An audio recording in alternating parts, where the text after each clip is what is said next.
요한복음 13장 34절 35절에 예수님이 뭐라 그러셨어요? 새 계명을 너희에게 주노니 서로 사랑하라. 너희가 서로 사랑하면 이로써 모든 사람이 너희가 내 제자인 줄 알리라. 그러니까 새로운 사람, 또 새로운 가정, 또 새로운 교회. 새롭다는 것은 다른 것이 아니고 바로 사랑으로 새로워진 줄 믿으시기 바랍니다. 사랑이 들어오면 사람은 또 새로워지는 겁니다. 또 새 날이 되고 또 새 역사를 창조합니다. 본문의 말씀 잘 알지요? 요즘 새벽으로 말씀을 드린 적이 있죠. 요셉의 형제 사랑에 대해서 말하고 있습니다. 제목은 요셉의 형제 사랑입니다. 요셉은 아버지의 심부름으로 혹시 지도가 기억나십니까? 그 헤브론에서 사해 그 중간쯤에 헤브론인데 헤브론에서 아버지 심부름으로 저 세겜까지 북쪽으로 올라갔다가 거기 없어서 또 위쪽으로 도단까지 올라가게 되죠. 그러니까 요셉이 이렇게 철이 없는 그런 사람은 아니에요. 아버지가 맡겨주신 일은 어떻게든지 또 충성해 보려고 그런 성품을 가지고 있구나. 없으면 그냥 그러면 뭐 집으로 돌아갈 건데 거리도 멀고 그렇지 않죠. 근데 이 일로 인해 가지고 이제 형들의 음모가 시작이 됩니다. 요셉은 선한 마음으로 형들을 좋아서 갔는데 형들은 제 꿈꾸는 자가 오네. 한번 제 꿈이 어떻게 되는가 한번 보자 해가지고 올 때부터 죽이려고 음모를 꾸미고 있거든요. 하나님이 이렇게 보시는데 하나님께서 어떻게 하시겠습니까? 그 꿈이라는 게 누가 주신 거예요? 하나님이 주신 거잖아요. 자기가 꾸고 싶어서 꾸는 게 아니잖아요. 그건 개꿈이에요, 개꿈. 자기가 꾸고 싶어서 꾸는 거, 개꿈이고 하나님이 주셔서 꿈을 꾸는. 여러분도 하나님이 주시는 꿈을 많이 꾸시기 바랍니다. 그래서 그런 그 꿈을 통해서 이제 소망이 생기고 믿음이 생기는 거예요. 어려움이 있으면 그 어려움도 극복해 나가게 되는 원동력이 되는 거죠. 꿈꾸는 자가 오도다 그 꿈이 어떻게 되는가 보자 하면서 이제 마침 이스마엘 상인들이 그 길로 나중에 이제 지도 한 번 더 공부를 해야 되는데 그 족장의 길이 있거든요. 그 길을 보면 이제 그쪽으로 옵니다. 상인들이. 그래서 이제 해변길로 이렇게 해서 애굽으로 내려 이제 가게 되어지는데 마침 상인이 와가지고 하나님의 섭리죠. 그리고 팔려서 이제 애굽의 노예 시장에 내놓았는데 누가 사가는 거예요?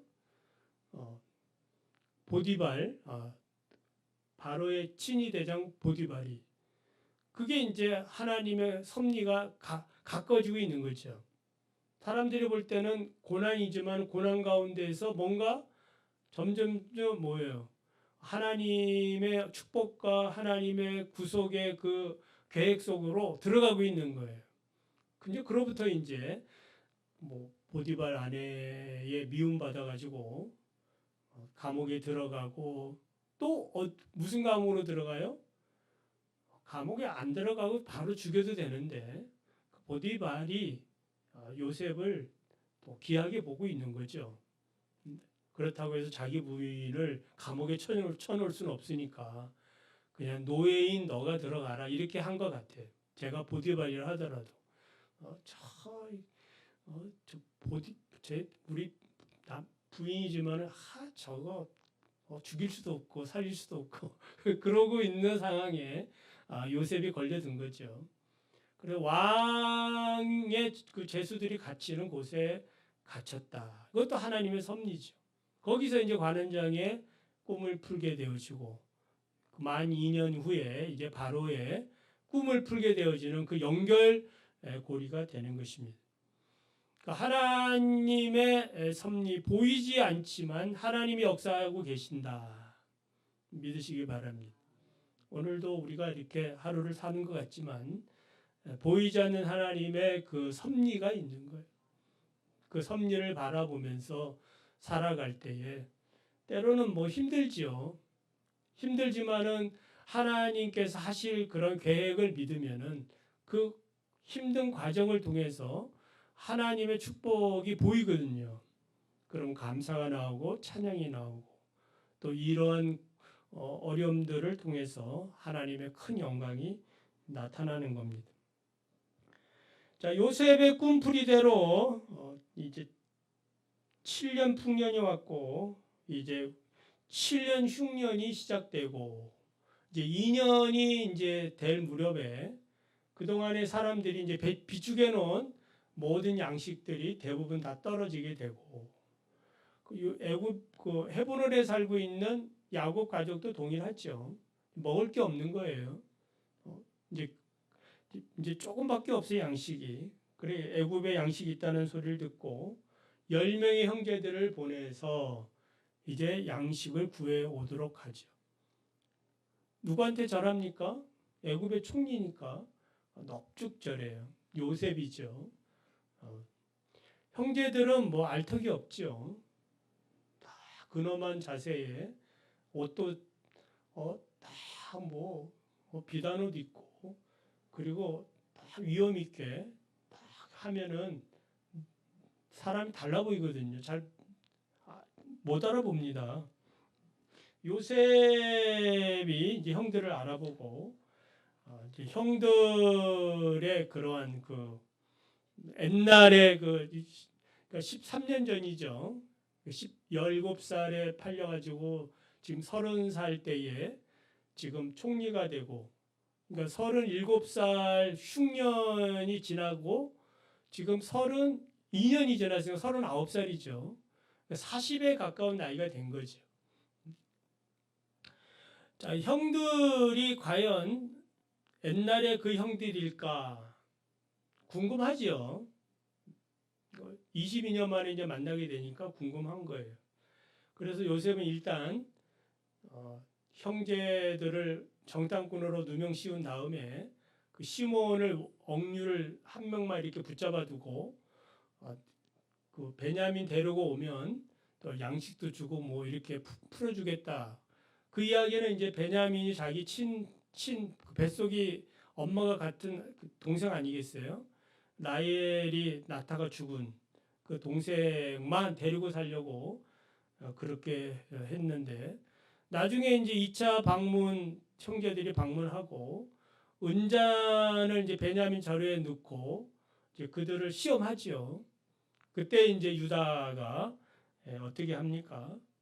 정말 진심으로 베냐민을 사랑하고 아버지를 사랑하는 그 진실된 마음을 이제 고백을 합니다. 이 아이와 함께 아버지에게로 돌아가지 아니하면은 아버지는 죽을 것입니다. 우리가 우리 아버지를 슬프게 해서 수월에 내려가게 한 결과라는 거죠. 그래서 내가 애굽의 양식을 가지러 올 때에 아버지께서 이 아이를 데리고 오지 아니하면 영영이 아버지께 죄를 짓는 것이라고 내가 말했습니다. 유다의 말이에요.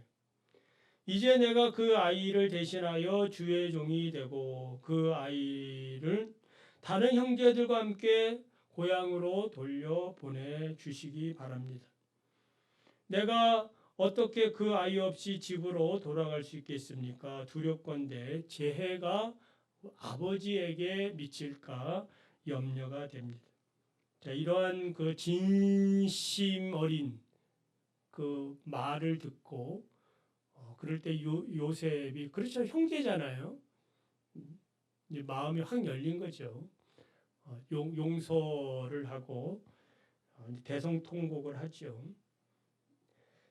나는 당신이 팔았던 동생 요셉입니다. 당신들이 나를 팔았다고 해서 염려하지 마십시오. 한탄하지 마십시오. 당신들의 생명을 구원하려고 하나님이 당신들보다 먼저 나를 보냈습니다. 누가 알겠습니까? 이 일을. 누가 하시겠어요? 하나님만이 하시는 거죠. 하나님 말고 또 뭐 그 팩트는 아니지만은 작가들은 씁니다. 그죠?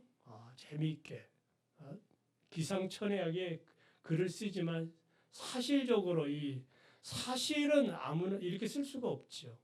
하나님만이 인생의 일을 아시기 때문에 인도하시는 겁니다. 앞으로 흉년이 5년이 더 남았으니까 이제 하나님께서 큰 구원을 베풀어 주시려고 당신들의 생명을 보존하려고 나를 먼저 보냈으니 이제 아버지 모시고 와서 이 애굽 땅에서 사십시오. 내가 아버지를 복령하고 아버지와 가족들과 아버지에게 속한 모든 사람에게 부족함이 없게 하겠습니다.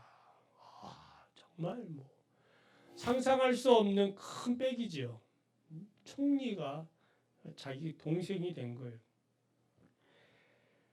자, 야곱은 이제 애굽에 내려와서 요셉과 상봉하고 이제 고센 땅에서 살게 되어지고 자신의 죽음을 알고 이제 유언을 하죠. 죽을 때가 닫은 줄 알고. 그리고 그 부엘세바에서 하나님이 약속한 대로 네가 그 애굽에 내려가면 요셉이 내 눈을 감기게 할 것이다. 이런 이제 하나님의 말씀이 계셨잖아요. 그 말씀대로 이제 요셉의 주도하에 아버지를 이제 가나안 땅 막벨라굴에 장사를 하게 됩니다. 자, 오늘 본문의 내용은 어떤 내용이에요? 이렇게 이제 장사를 치르고 돌아와서 형제들이 하는 말이죠. 이제 아버지 그늘이 사라졌으니까 보호막이 사라졌으니까 큰일 났다. 저 요셉이 우리를 어떻게 할지 모른다. 그러니까 아버지가 살아생전에 말씀했던 그 말씀을 인용하고 있는 거예요. 성경에는 그런 얘기는 없어요. 그러니까 형제들의 죄가 허물이 뭐 많다고 해도 요셉아 너는 용서해라. 그런 이야기잖아요. 그러니까 어떻게 보면은 야곱이 돌아가시기 전에 이 이야기를 했을지도 몰라. 딱 보면 알지 않겠어요? 쟤네들이 요셉이 베풀어준 그 용서와 사랑 가운데 살고 있는지 아니면 눈치 보면서 살고 있는지. 오늘 우리가 하나님을 섬기면서 눈치 보고 이렇게 여기 충신교에 나오는데 눈치 보고 나오는 분 계시나요? 없잖아요. 눈치 보고 그러니까 아버지가 지금 애굽에 온 지 그 17년이 됐거든요. 그러니까 17년 살았는데 17년 동안 형제들은 어떻게 살았다는 거예요? 그 요셉의 눈치 보며 살았다는 거예요. 그냥 단순히 아버지의 덕이다. 아버지의 덕이다. 아버지 오래오래 사십시오. 아버지 오래오래 사십시오. 근데 그 아버지가 이제 돌아가신 거죠. 그래가지고 이제 사람을 보내서 그 형제들을 용서하라는 아버지의 말씀을 전하고 또 그래도 안 되니까 또 자기들이 와가지고 형제들이 와가지고 이제 우리를 용서하라. 이제 우리를 그러거든요. 이제 우리를 용서하라. 이제가 아니죠. 요셉은 언제 용서했어요? 17년 전에 다 용서했거든. 그러니까 나를 보내신 분은 하나님이시고 하나님이 당신들의 생명을 보존하려고 하나님의 나를 이렇게 고생이 됐지만은 하나님이 하셨습니다라고 이미 고백을 했는데 다 상황이 종료가 됐는데 형제들은 그렇지 못하고 있는 거예요. 요셉의 사랑과 용서를 누리지 못하고 마음속에는 두려움 가운데 살고 있습니다. 자유함이 없었다 이 말이에요. 요한 1서 4장 18절을 보면은 이런 말씀이 있어요. 사랑 안에 두려움이 없고 온전한 사랑이 두려움을 내쫓나니 두려우면은 형벌이 있음이라. 두려워하는 자는 사랑 안에서 온전히 이루지 못하였느니라. 그러니까 참 사랑 가운데 있으면은 두려움이 없는 거죠. 부부 간에도 그렇고 부모 자식 간에도 그렇고 참 사랑 가운데에 서로 그런 사랑의 관계가 맺어지기를 원합니다. 안 그러면은 집에 들어오는 게 무슨 뭐 가시방석 같고 들어오기가 약간 뭐 힘들어하고 그런 분도 계시잖아요. 집에 가는 게 싫다고. 부모 만나는 것도 싫어하는 자녀들도 있을 수 있거든. 어떻게 하든지 빨리 커가지고 이 집구석을 떠나야 된다. 이렇게 아주 그냥 결심을 하는 자녀들도 있어. 왜 그러냐 하면은 사랑의 관계가 지금 회복이 안 된 거예요. 두려움이 있는 거예요. 서로 간에 갈등이 있고 어떤 벽이 생겼다 이 말입니다. 그래서 요셉이 우는 거예요. 자기는 이미 하나님의 큰 사랑, 그 총리가 됐으니까 그 생각과 그 경험들이 얼마나 큽니까? 세상을 보는 눈이 다르지 않습니까? 그래 형제들을 바라볼 때에 동생이지만은 그는 이 모든 세계 하나님의 큰 그림을 보면서 다 용서했거든. 그래서 그런가 보다. 하나님 감사합니다. 하나님 영광을 받으십시오. 나 같은 사람을 우리 가족을 구원하려고 우리 민족을 구원하려고 하나님이 이렇게 나를 연단시키셨군요. 하나님의 큰 인도를 보고 고백할 수밖에 없었거든요. 그러니까 형들의 개인적인 그러한 그 개별적인 잘못에 대해서 지적할 필요가 없는 거예요. 왜냐하면 큰 그림이 그려졌거든요. 그 큰 하나님의 은혜 속에 이미 자신이 받은 은혜가 크고 사랑이 컸기 때문에 그 사랑으로 형제들을 용서한 거예요. 그래서 20절을 보면은 요셉이 이런 말을 하죠. 당신들은 나를 해하려 하였으나 하나님은 그것을 선어로 바꾸사 오늘과 같이 많은 백성의 생명을 구원하게 하시려 하였다. 한글 성경에는 잘 나타나 있지 않지만은 원어를 보면은 같은 단어가 2번 반복이 돼요. 당신들은 나를 해하려 하였으나 하나님은 그것으로 선으로 바꿨다. 이 바꿨다라는 단어가 이제 해하려 하였으나 이제 그런 단어 같은 단어예요. 그러니까 무슨 말이냐면은 하나님이 계획하셨다 이 말이에요. 무슨 계획을 한 거예요? 형제들은 요셉을 해하려고 했다. 해하려고 계획을 했어. 나쁜 마음을 품었다 이 말이에요. 나쁜 것을 계획했는데 하나님은 어떤 계획을 하신 거예요? 선으로 계획하셨다. 할렐루야. 그러니까 발람 얘기 아시잖아요. 발람이 그 이스라엘 그 모압 평지에 올라가서 부올산에 올라가서 뭐 이리저리 돌아다니면서 이스라엘을 저주하려고 해도 저주가 안 되거든요. 그러니까 마음에는 저주를 해야 되겠다라고 그런 계획을 세웠는데 그리고 말하는 순간 뭐가 나오는 거예요? 축복이 나오는 거예요. 축복이. 메시아에 대한 예언이 나온다 이 말이에요. 그러니까 발람도 미치겠는 거지. 내 마음이 아니거든. 나는 지금 돈을 받고 발라로부터 돈을 받고 지금 이 싹을 그 일을 해야 되는데 그래서 이제 발람이 미안하니까 미안하잖아요. 자기의 그 나쁜 역할을 감당해야 되는데 그러지 못하고 그래서 꾀를 알려준 게 뭐예요? 그 바알부올 음행이거든. 이스라엘 백성들로 하여금 음행에 참여하도록 그렇게 꾀를 내고 그렇게 이제 악한 역할을 끝까지 합니다. 발람의 길이. 그러니까 하나님께서는 여러분 보십시오. 누군가는 우리 주변에서 나를 향하여 악한 계획을 가질 수 있죠.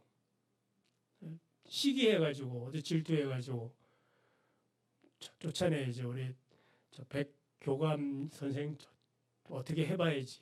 누군가는 악한 모의를 할 수 있어요. 그렇지만 그 악한 계획을 하나님은 어떻게 하시는 거예요? 선으로 만드신다. 선으로 만드셨다. 그 요셉의 이야기가 그런 얘기. 그러니까 하나님이 하신다 이 말. 그러니까 하나님은 우리 인생의 그 경험이나 또한 지식이나 그런 것보다 더 위대하시고 측량할 수가 없는 것입니다. 그래서 로마서 8장 28절에 보면은 하나님을 사랑하는 자 곧 그의 뜻대로 부르심을 입은 자들에게는 모든 것이 합력해서 선을 이루신다. 명언이죠. 진리입니다. 하나님이 살아 계시니까 이런 일이 가능한 것이죠. 누군가 인생의 그런 계획들을 바꾸시는 거거든요. 그래 대박이 나고 역전이 일어나는 것입니다. 예수님께서 십자가에서 하나님의 사랑을 보여주셨어요.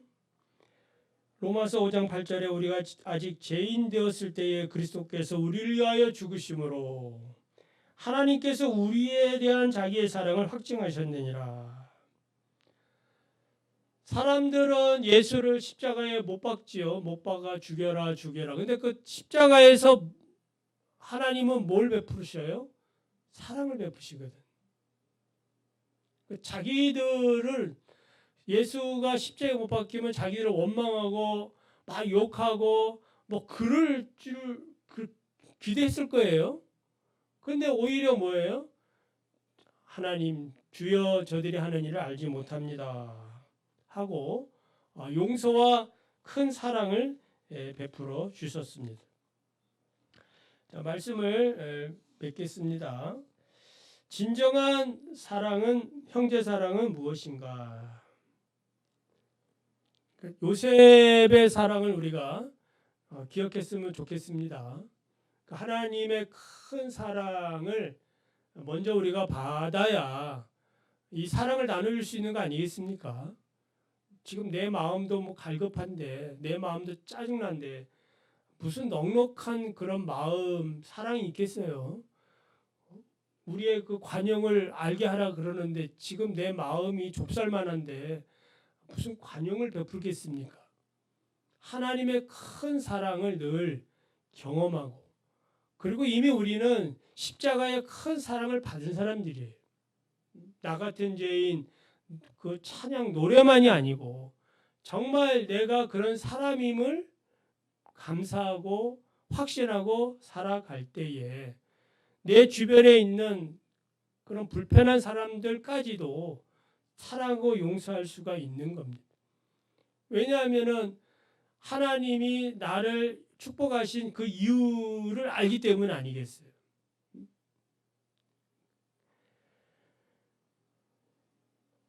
시편 133편 1절에 보면 형제가 연합하여 동거함이 어찌 그리 선하고 아름다운고. 이런 아름다운 삶이 되시기 바랍니다. 베드로후서 1장 7절에 경건의 형제 우애를 형제 우애의 사랑을 더하라. 히브리서 13장 1절에 형제 사랑하기를 계속하라. 그러니까 이 사랑을 계속하기 위하여 우리는 살아계신 하나님의 말씀 가운데 늘 충만해야 될 줄 믿습니다. 그래서 말씀 가운데에 우리를 위로하시고 복을 주시고 또 말씀하신 대로 우리를 이끄시는 그 하나님의 손길을 볼 때마다 우리는 감사하게 되고 찬양하게 되고 이러한 감사와 찬양의 감격이 이제 나의 가족들에게 또 이웃들에게 성도들에게 또 나타나는 거 아니겠습니까? 이런 충만한 사랑의 삶이 되시기 바랍니다.